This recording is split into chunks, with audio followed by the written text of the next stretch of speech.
Bonjour à tous, donc aujourd'hui une vidéo pour vous présenter cet album.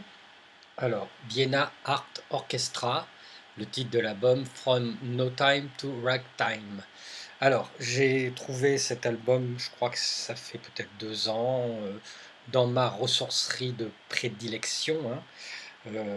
J'avais trouvé sur 2 jours, 3 jours même, euh, tout un lot de disques, hein, beaucoup de jazz et beaucoup de bon jazz. Et dans ce lot, hein, à 1 € pièce, cet album, paru sur le label Hat Hut. Rien que déjà pour vous présenter la pochette, hein. Hop, regardez, ça se présente de manière assez originale, hein, puisqu'on a une espèce d'artwork en cartonné absolument magnifique, une carte postale, voilà, du groupe, mais une vraie carte postale, on peut même leur écrire si on veut. Et puis il y avait aussi le catalogue du label, hein, dans lequel on trouve des pointures du jazz, hein. Steve Lacy, André Jaume, Anthony Braxton, Cecil Taylor, Albert Ayler, Michel Portal. Donc un catalogue qui fait envie. Le même jour, je crois que j'avais trouvé aussi un album du même label. Si je peux vous le montrer, il est là. Hop. Je vous en parlerai dans une autre vidéo, hein, de Steve Lacy, hein, très expérimental et très intéressant. Mais bon, aujourd'hui, je vais vous parler de cet album, du Vienna Art Orchestra. Alors, qu'est-ce que le Vienna Art Orchestra? C'est un groupe de jazz autrichien qui a existé de 1977 à 2010. Il a été fondé par un chef d'orchestre, compositeur et pianiste de jazz, hein, qui s'appelle Matthias Ruegg. C'est un groupe qui a fait, a priori, d'après ce que j'ai pu lire comme information, pas loin plus d'une trentaine d'albums, hein. Et dans cet album, enregistré en public en 1982, album sorti en 1983, on est entre euh, free jazz, musique contemporaine pour certains passages et du ragtime, mais très déstructuré. En fait, on est ici avec des interprétations j'allais dire de standard, pas tout à fait de standard, hein, mais de titres de musiciens de jazz plutôt connus quand même, hein, puisqu'on y retrouve du Mingus, du Bud Powell, du Ornette Coleman, du Hank Coller, du Scott Joplin, hein, et puis les titres sont réinterprétés et Matthias Ruegg a ajouté a composé pour ces titres des variations musicales de ces titres. Euh, En fait, chaque titre est le titre original et vient se greffer dans chaque titre des variations composées par Matthias Rugg. Alors, ça donne un, un album de d'interprétation, mais vraiment très très très libre, hein.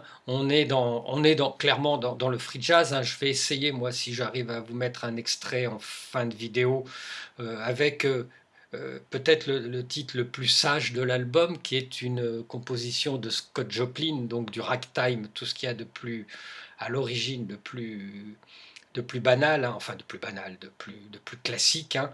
Mais si j'arrive à le mettre en ligne sans que ça soit blackpoolé par YouTube, vous verrez que c'est du ragtime très, très déstructuré quand même, et que ça n'a rien à voir avec le ragtime d'origine, hein.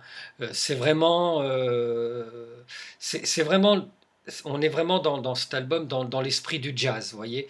C'est vraiment l'esprit du jazz et du free jazz, hein. C'est-à-dire que on part d'un standard.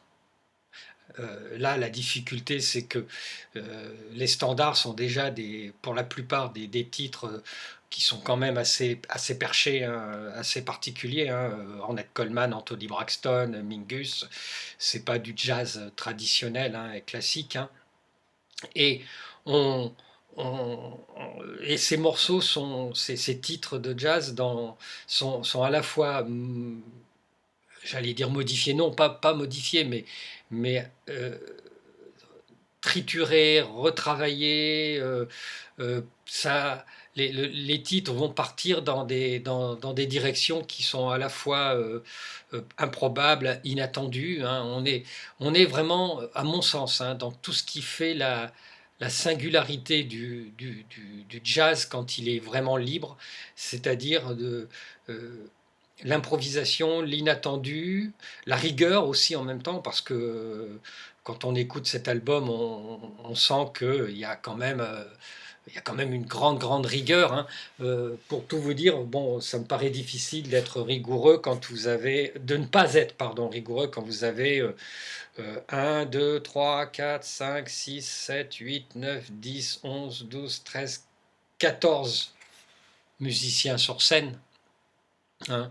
Une chanteuse, trompette, trombone, du tuba, saxophone, du ténor, de la clarinette, de l'alto, du piccolo, du piano, de la basse, des percussions.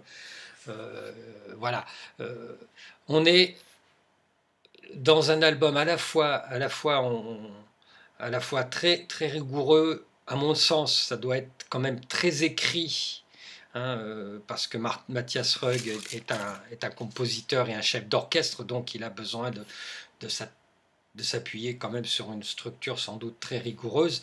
Et on est à la fois dans, dans un esprit d'improvisation et de liberté, hein, qui vraiment est j'allais dire un régal pour les oreilles. Peut-être pas, le mot régal est un peu fort, ou un peu faible, mais on est vraiment dans de l'expérience musicale et dans une aventure musicale vraiment passionnante.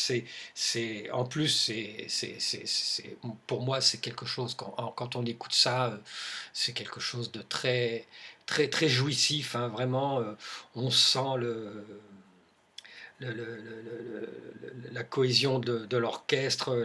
Il y a une chanteuse qui apporte, enfin une chanteuse, avec plutôt des vocalises dans un esprit plus chanteuse de musique contemporaine et de musique concrète, hein, que chanteuse de jazz classique, hein. C'est pas Ella Fitzgerald, c'est pas Nina Simone, hein, c'est pas du scat non plus, hein. On, on est vraiment, la voix de la chanteuse, hein, qui s'appelle Lauren Newton, est traitée comme un instrument comme les autres, hein. Et on est dans une musique qui, de toute façon, à chaque note, à chaque, euh, à chaque moment, va vous surprendre par la direction qu'elle va prendre. Voilà, donc je ne vais pas en dire beaucoup plus, hein. Je vous remercie et puis je vous dis à bientôt. Portez-vous bien surtout. Jour 2 du confinement, hein, on en a encore pour quelques jours, quelques semaines peut-être. Et ben, profitez-en pour écouter de la musique, hein. Et puis si cette vidéo vous plaît, ben, n'hésitez pas à mettre un petit pouce bleu et puis à vous abonner. Ça fait toujours plaisir d'avoir des auditeurs et des spectateurs, des téléspectateurs, des YouTube spectateurs, je ne sais pas comment on peut dire. Voilà, je vous dis à bientôt et puis écoutez de la musique, lisez, profitez de ce temps libre de ce temps libre contraint et forcé pour vous cultiver, pour être curieux et puis pour vous occuper de vous et de vos proches. Allez, à bientôt, bye bye.